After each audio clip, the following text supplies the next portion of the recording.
150 personnes me regardaient, pendant que ma propre fille me barrait le passage à la porte de l'église en me disant que je n'avais rien à faire au baptême de mon unique petit-fils. Je m'appelle Arlette, j'ai 68 ans. J'ai travaillé toute ma vie pour leur offrir tout ce qu'ils voulaient, mais ce jour-là j'ai compris que pour eux, je n'étais qu'un distributeur automatique avec des jambes. Ce qu'Agnès ignorait, c'est que les distributeurs automatiques ont aussi un bouton d'annulation, et j'étais sur le point de l'appuyer de toutes mes forces. Ce matin-là, je m'étais levée avant le soleil. La maison était silencieuse, ce grand silence froid qui s'installe quand on devient veuve et que les enfants s'en vont. Mais aujourd'hui, le silence ne me dérangeait pas, au contraire, il me semblait plein d'espoir. C'était le grand jour, le baptême de Théo, mon petit-fils, mon adoration, ce petit bout de ciel arrivé dans notre famille, il y a 6 mois. J'ai passé 1 heure devant le miroir à me préparer.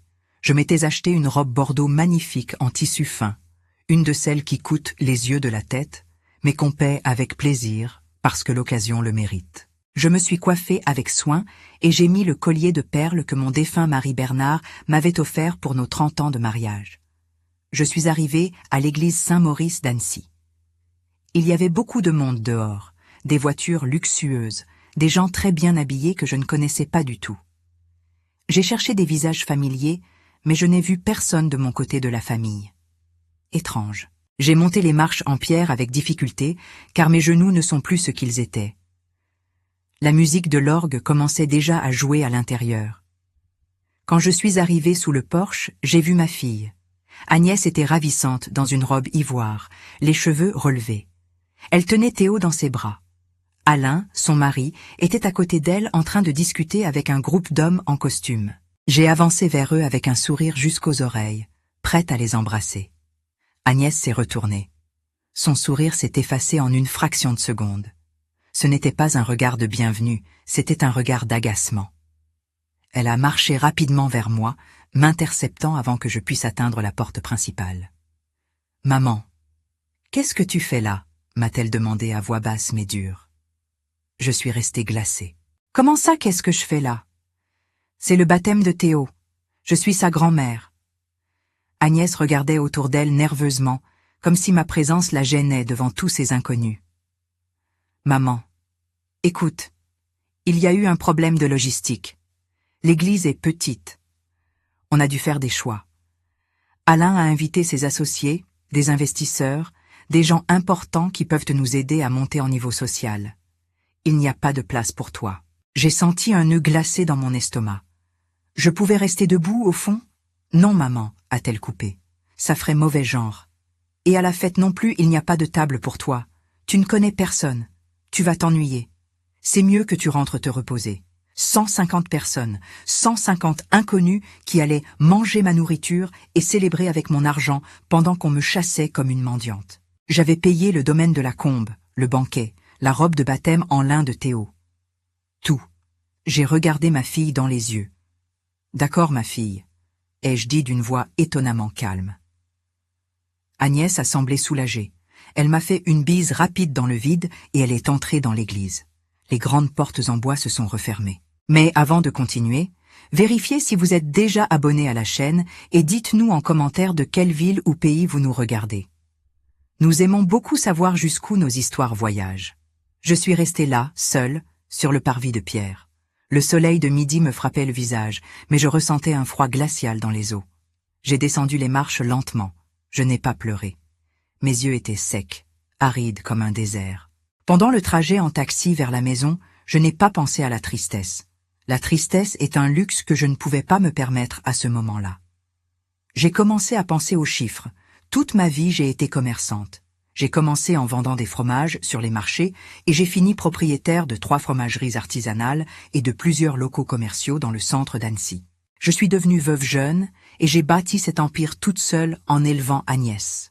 Elle n'a jamais su ce que c'était de se lever à 3 heures du matin pour réceptionner le lait des producteurs, ni de négocier avec les fournisseurs, ni de compter les pièces pour payer l'électricité. Elle n'a connu que les écoles privées, les vêtements de marque, les vacances au ski. Peut-être que c'était mon erreur. Je lui ai tout donné tout cuit. J'ai élevé une incapable avec des goûts de reine. Et Alain, Alain était un parasite avec un diplôme universitaire qu'il avait épousé parce qu'il sentait l'odeur de l'héritage. Je suis arrivé chez moi. J'ai enlevé mes chaussures à l'entrée et je suis allé directement dans mon bureau. Je me suis assise dans le fauteuil en cuir qui appartenait à Bernard. J'ai regardé l'horloge, il était 12h30. La messe durerait 1 heure. La réception au domaine de la Combe était prévue pour commencer à 14h. J'avais 1h30. J'ai cherché mon vieux carnet d'adresses en cuir noir, celui qu'Agnès me disait toujours de jeter parce que tout est dans le portable maman. Mais dans ce carnet se trouvaient les numéros qui comptent vraiment. J'ai cherché la lettre D. Dumont, Maître Dumont. J'ai composé le numéro. Maître, c'est Arlette, ai-je dit. Il y a eu une pause. Dumont gère mes comptes depuis 30 ans. Il me connaît mieux que personne. Il sait que si je l'appelle un samedi à 7h, ce n'est pas pour bavarder. Madame Arlette, quel plaisir. Il s'est passé quelque chose? Je croyais que vous étiez au baptême de votre petit-fils. Il y a eu un changement de programme maître. Je ne suis pas au baptême. Je suis chez moi et j'ai besoin de faire des mouvements urgents. J'ai besoin que vous annuliez le virement pour le domaine de la Combe, le gros virement, le solde final du banquet. Annulez aussi le paiement à l'organisatrice d'événements. Je veux que toutes les cartes bancaires supplémentaires qu'a ma fille à mon nom soient bloquées immédiatement, absolument toutes. Compris? Je le fais depuis l'application de la banque tout de suite. Autre chose? Oui. Vous vous souvenez du local commercial de la rue Royale? Celui qu'Alain utilise pour son cabinet de conseil? Préparez un congé pour reprise, qu'il soit prêt pour lundi à la 1 heure. Le prêt à usage est terminé. S'il veut un bureau, qu'il le paie. Et appelez Lionel, le gérant du domaine. Dites-lui que le paiement ne sera pas effectué, que s'ils veulent être payés, qu'ils facturent un les autres, Monsieur Alain et Madame Agnès. J'ai raccroché. Je me suis préparé un café bien fort et je me suis assise à ma table de cuisine. Mon portable a commencé à sonner. Agnès, puis Alain, encore Agnès. J'ai mis le téléphone en silencieux et je l'ai posé face contre la table. J'ai débranché le téléphone fixe. Je suis allée dans ma chambre, j'ai enlevé ma robe de fête et j'ai mis ma robe de chambre préférée. Je me suis couchée et pour la première fois depuis des années, j'ai dormi avec le sourire aux lèvres. Quand j'ai ouvert les yeux, la lumière du dimanche entrait doucement par les rideaux. Mon horloge biologique m'a réveillée à 6h du matin, habitude de vieille fromagère qui ne se perd jamais. Je me suis levée, j'ai mis mes pantoufles et je suis allée directement à la cuisine. J'ai rebranché le téléphone fixe. Presque aussitôt, la lumière rouge du répondeur s'est mise à clignoter frénétiquement. 22 nouveaux messages. J'ai regardé mon portable qui était toujours face contre la table. 53 appels manqués, des centaines de messages. Je me suis préparé une tisane de tilleul avec du miel, avec tout le calme du monde. Je me suis assise dans mon fauteuil préféré et j'ai décidé qu'il était temps de mesurer les dégâts. Le premier message vocal datait de 14h45 la veille. C'était Agnès. « Maman, qu'est-ce qui te prend? Le gérant dit que le virement n'est pas passé. On est en plein milieu du toast. Réponds. Tu me fais passer pour une idiote. » Le deuxième message était d'Alain. Sa voix tremblait de colère contenue. « Arlette, c'est sûrement une erreur de la banque. Appelez Maître Dumont en urgence. Ils retiennent les plats principaux. Mes associés demandent ce qui se passe. » Vers 16h, les messages n'étaient plus polis. « Tu es une égoïste. Comment tu as pu nous faire ça? On a dû faire une quête parmi les parrains pour payer le droit de bouchon. Les gens s'en vont. »« Tu m'as ruiné la vie, » hurlait Agnès. Je suis allée dans mon bureau. J'ai sorti le dossier bleu, celui des propriétés. La maison où ils habitent, une belle résidence dans le quartier d'Annecy-le-Vieux. Agnès dit toujours « ma maison, mon jardin ». Mais l'acte de propriété était là. La maison est à mon nom. Je la leur ai laissée en prêt à usage gratuit il y a 8 ans. Ensuite, la voiture d'Alain. Ce SUV dernier cri dont il est si fier. J'ai payé l'apport et les mensualités sont débitées automatiquement de mon compte. Puis, les cartes bancaires. Je suis entrée sur la banque en ligne. La carte supplémentaire que j'avais donnée à Agnès pour les urgences du bébé avait des dépenses de spa, de boutiques de luxe, de restaurants gastronomiques. Et qu'est-ce que c'est que ça? Un magasin de golf. Alain ne joue même pas au golf. La sonnette a retenti. Ce n'était pas une sonnerie normale. C'était un coup long, insistant, suivi de coups sur la porte. Maman ouvre. On sait que tu es là. C'était la voix d'Agnès. Je ne me suis pas dépêchée. J'ai fermé mon dossier calmement, j'ai lissé ma robe de chambre et j'ai marché vers l'entrée. J'ai ouvert la porte. Ils étaient là. Agnès avait les yeux gonflés, le maquillage de la veille encore étalé sur ses joues. Alain était derrière, les vêtements froissés, pas rasés, avec une tête de chien enragé. Il n'avait pas le bébé. « Tu peux savoir ce qui te passe par la tête ?» a hurlé Agnès en poussant la porte. « Tu nous as humiliés.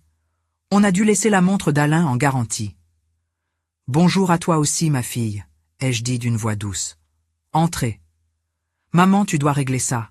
Lionel nous a donné jusqu'à demain lundi midi pour payer la totalité ou il nous attaque en justice. C'est presque 8 000 €, maman. Tu dois nous faire un virement tout de suite. » Je me suis assise dans mon fauteuil et je les ai regardés. « Je ne vais rien payer, Agnès. » Le silence qui a suivi était absolu. Je leur ai montré les documents. « Cette maison où vous vivez est à moi. Demain, mon notaire va entamer les démarches pour mettre fin au prêt à usage. Vous avez 1 mois pour libérer les lieux ou signer un contrat de location. Le loyer sera de 1 500 € par mois, c'est le prix du marché dans ce quartier. Et j'ai besoin des clés de la voiture. Maintenant. » Alain tremblait. Il a sorti les clés de sa poche et les a jetées par terre à mes pieds avec rage. « Ramasse-les, » ai-je dit.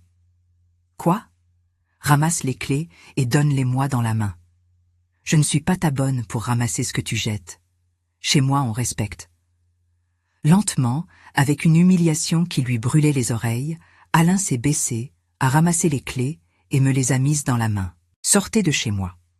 Et ne revenez pas avant d'avoir une proposition sérieuse sur comment vous allez me rembourser tout ce que vous me devez. Le Café des Arcades est un de ces endroits dans le centre d'Annecy qui sent l'histoire, le bois verni et les grains de café fraîchement moulus. C'est là que je me suis rendue ce dimanche après-midi pour retrouver mes lionnes. Françoise, matriarche des quincailleries, avec ses cheveux blancs coupés au carré et ce regard de faucon qui ne rate rien. Geneviève, avocate à la retraite qui fut la première femme juge du département, crainte pour sa rectitude de fer. Et Dominique, veuve d'un diplomate qui connaît les secrets de chaque famille de la bonne société mieux que le curé de la paroisse. Geneviève s'est penchée vers moi avec une expression grave. « La carte de l'incapacité mentale », a-t-elle dit. « C'est le coup classique des enfants parasites quand on leur coupe les vivres. Ils vont essayer de trouver un médecin corrompu pour signer un diagnostic de démence sénile et demander ta mise sous tutelle. S'ils réussissent, Alain deviendrait ton tuteur légal. Il contrôlerait tes comptes, tes propriétés et même ta liberté. » J'ai eu un frisson dans le dos. « Demain lundi à la 1e heure, nous irons voir le docteur Lefebvre, » a poursuivi Geneviève. « C'est l'expert psychiatrique le plus respecté du tribunal. On va te faire passer une évaluation complète volontaire. On va certifier devant notaire que tu es en pleine possession de tes facultés mentales. » Avec ce papier en main, toute tentative d'Alain de te faire passer pour folle lui reviendra en boomerang sous forme de plainte pour diffamation. Et si jamais il tente quelque chose de physique, tu m'appelles immédiatement. J'ai encore des contacts à la gendarmerie. Ils peuvent intervenir en quelques minutes. Je suis rentré chez moi ce soir-là, rassuré. Le lundi matin, j'étais debout à 7 heures. Tailleur gris, chemisier en soie blanche, perles. Mon premier arrêt a été le cabinet du docteur Lefebvre. L'examen a été long. Des questions de mémoire, de logique, de calcul, une analyse de mon état émotionnel. À la fin, le docteur a signé le certificat. « Madame Arlette, vous avez l'esprit plus vif que beaucoup de mes patients de 40 ans. Vous êtes lucide, orientée et avec une capacité cognitive supérieure. Quiconque dit le contraire ment. Je suis sortie de là avec le document dans mon sac comme si c'était un bouclier en diamant. À midi, je suis allée à la banque pour révoquer les procurations qu'Agnès avait sur mes comptes. Mon portable a sonné. C'était Agnès. « Maman, c'est un cauchemar. Je suis au supermarché avec le caddie plein de couches et de nourriture. La carte ne passe pas. Il y a des gens dans la file qui me regardent. Je suis désolée, Agnès. Les cartes supplémentaires ont été annulées samedi. Je te l'avais dit. Mais j'ai besoin des couches pour Théo. Je n'ai pas d'argent liquide. » Alain ne me répond pas. « Tu as 35 ans. Si tu n'as pas d'argent pour payer, tu devras laisser les articles et rentrer chez toi, ou appeler ton mari pour qu'il te dépanne. C'est lui l'homme de la maison, non? Le grand entrepreneur. En fin d'après-midi, j'étais chez moi quand j'ai entendu le bruit d'une voiture freinant brusquement devant la maison, puis des coups violents sur la porte. Arlette ouvrait cette porte. C'était la voix d'Alain, mais il ne semblait pas seulement en colère, il semblait désespéré et ivre. Je me suis approché de la fenêtre sans me faire voir. J'ai vu qu'Alain n'était pas seul. Il y avait un autre homme avec lui, un type en blouse blanche avec une mallette et deux grands costauds habillés en bleu. Une ambulance privée était garée derrière. Crac. J'ai entendu le son du bois qui se fendait. Alain donnait des coups de pied dans la porte. « Elle est hors d'elle !» criait-il aux infirmiers. « Elle est dangereuse. Vous devez la maîtriser dès qu'on entre. » La porte a cédé avec fracas. Alain est entré le premier, les yeux injectés de sang et une odeur de whisky bon marché. Derrière lui, le soi-disant médecin et les deux infirmiers. « Elle est là. Attrapez-la. » « Stop !» ai-je hurlé de toutes mes forces en levant mon portable pour les filmer. Ceci est une violation de domicile. Je transmets en direct. Un des infirmiers s'est jeté sur moi. J'ai senti ses grandes mains rugueuses m'attraper les bras. La douleur était vive dans mes vieilles articulations. L'aiguille s'approchait de mon bras. À cet instant, on a entendu des sirènes, pas une, mais plusieurs, et très proches. Les infirmiers se sont figés. Le médecin a pâli. J'ai profité de la distraction pour mordre la main de l'infirmier qui me tenait. Il a crié et m'a lâché. J'ai couru vers mon bureau et je me suis enfermé. Le son des menottes qui se referment sur les poignets de quelqu'un est un son métallique, sec et définitif. Clic, clic. Je n'aurais jamais pensé entendre ce son dans mon propre salon, et encore moins que le destinataire serait le père de mon petit-fils. Mais Alain était là, le visage plaqué contre le parquet qu'il avait lui-même sali avec ses chaussures pleines de boue et d'arrogance, pendant qu'un officier de police lisait ses droits. C'est une erreur. Lâchez-moi, je suis un homme d'affaires respectable. Cette vieille est folle, je vous dis, bramait Alain. Geneviève est entrée dans le salon comme un général entrant en territoire conquis. Officier, a-t-elle dit de sa voix de fer, assurez-vous d'identifier pleinement ce sujet en blouse blanche. J'ai de forts soupçons qu'il s'agit du docteur Morel, connu pour émettre des ordonnances contre des pots de vin.